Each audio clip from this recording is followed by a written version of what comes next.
trebuie să finalizez oferta pentru sistemul de 100 de kW până la ora 3. Dar astăzi nu. Astăzi e o zi diferită. Astăzi la InnoSolar sărbătorim ziua recunoștinței.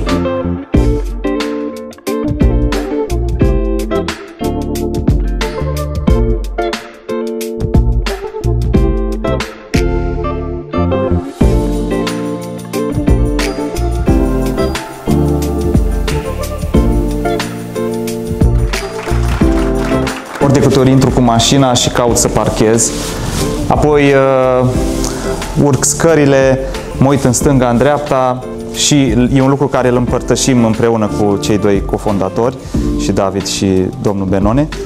Este foarte serios, deci îl spun din toată inima, nu l-am produs, nu mi-am stofocat creierii ca să inventez un speech acum. E un cuvânt pe care îl simt și cuvântul este, gândindu-mă la noi trei, următorul: binecuvântați. Binecuvântați să avem așa oameni de valoare, oameni de caracter, oameni serioși, oameni care își fac partea, oameni care sunt entuziasmați, oameni și cu capacități extraordinare, nu perfecți, că nici noi nu suntem perfecți, dar care caută să îmbunătățească, sunt deschiși. Chiar ne simțim foarte binecuvântați să vă avem, e un privilegiu. Poți să fii oriunde ai fi și să ai cât să ai și să alegi să fii nemulțumit. Dacă te uiți în sus, întotdeauna va fi 1 sau 1000 sau 10.000 care au mai mult ca tine și poți să alegi să te uiți la ei și să fii nemulțumit. Sau poți să faci alegerea asta mentală: băi, ok, toate lucrurile nu sunt perfecte. Lucrurile puteam să fiu în altă parte, puteam să conduc altă mașină, puteam să am alt job. Dar, uitându-mă în jos, să spunem, poți să alegi să fiu mulțumit.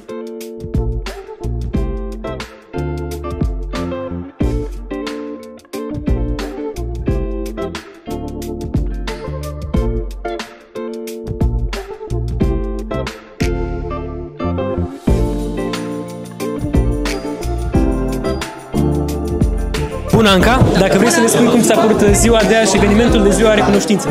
Mi s-a părut foarte frumos, îmi place că ne-am strâns cu toți aici.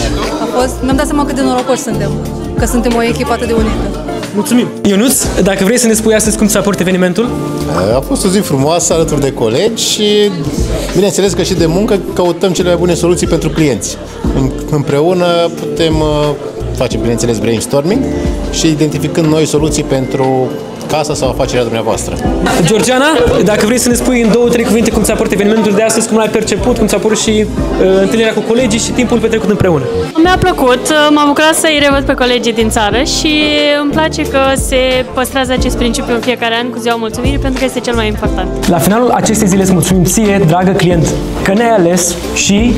Nu în ultimul rând, mulțumirea noastră se îndreaptă către soarele cu S mare, către Dumnezeu.